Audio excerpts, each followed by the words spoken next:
গত সময়ে শেখ হাসিনা যখন প্রায় 15 বছর এই দেশ শাসন করলো অন্যায় ভাবে, স্বৈরাচারী ভাবে, ফ্যাসিস্ট ভাবে, তখনও তিনি মাথা নোয়ান নাই। বারবার তাকে বলছে তুমি দেশ ছেড়ে চলে যাও, তিনি বলছে দেশ ছেড়ে আমি কোথাও যাব না, কারণ দেশের বাইরে আমার কোনো বাড়ি নাই, ঘর নাই, আমি এখানে জন্মাইছি, এখানেই মরবো। যার নাই বেগম খালেদা জিয়া। আমরাও বেগম খালেদা জিয়ার সাথে সাথে একই সঙ্গে এই লড়াই সংগ্রাম করে গেছে। আপনাদের এই এলাকার মানুষও করেছে বন্ধুগণ। আপনাদের মনে আছে 2014 সালে যে নির্বাচন, সেই নির্বাচনে এই ছেপড়াখুড়িতে আপনার গোলাগুলি হয়েছিল, সেখানে প্রিজাইডিং অফিসার মারা গিয়েছিল। তার মিথ্যা মামলা দিয়ে আমাদের এলাকায় প্রায় 127 জনকে আপনার মিথ্যা মামলা দিয়েছিল, জেলে গেছে অনেকেই, চেষ্টা করে অনেককেই জামিন করিয়েছি। সব শেষে আল্লাহর অশেষ রহমতে আমরা কিছুদিন আগে বেকসুর খালাস করিয়েছি সবাইকে। এই সরকার, বিগত সরকার, হাসিনা সরকার আমাদের সকলকে এইভাবে মামলা মোকদ্দমায় কষ্ট দিয়েছে। আমাকেও দিয়েছে 117টা মামলা।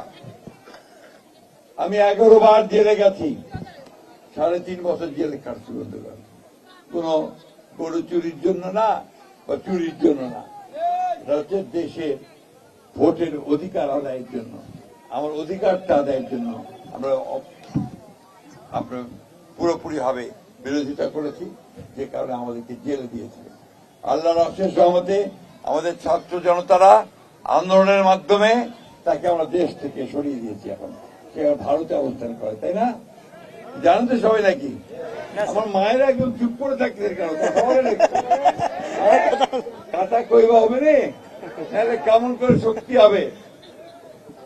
আপনাদেরকে তো এখন কিন্তু আপনার সংখ্যায় বেশি, জানেন কিনা? ভোটার আপনারা পুরুষদের চেয়ে বেশি এইবার।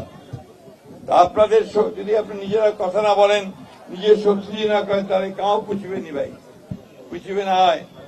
এই জন্য আমাদের নেতা তারেক রহমান সাহেব তিনি এবার একটা নতুন ব্যবস্থা আনছেন যে আমরা যদি সরকার গঠন করতে পারি, তাহলে মহিলাদেরকে আমরা একটা ফ্যামিলি কার্ড দিব।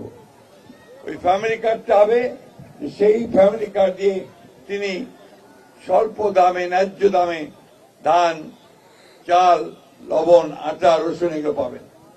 আর সেই সঙ্গে বাচ্চাদেরকে স্কুলে নিতে পারবেন, সেই সঙ্গে তিনি স্বাস্থ্য সেবাটাও পাবেন।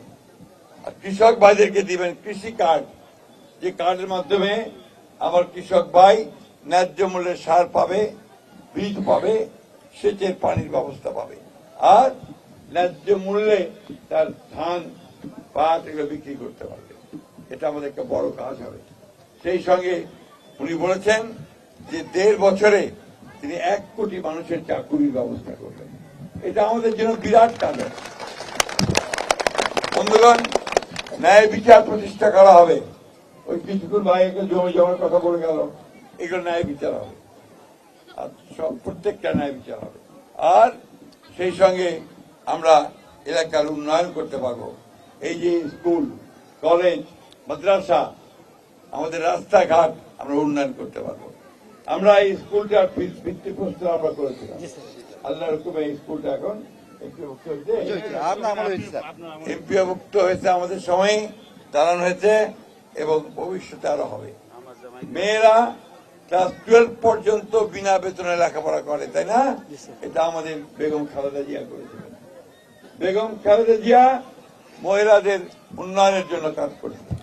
তাই বন্ধুগণ, আগামী 12 তারিখ, আর মাত্র 15 দিন, এই 15 দিন পরে যে নির্বাচনটা হবে, এই নির্বাচনে আপনাদেরকে আমি অনুরোধ জানাবো যে আপনারা আগের মতো সেই ধানের শীষে আমাকে ভোট দিয়ে আমাকে কাজ করার সুযোগ করে দিবেন।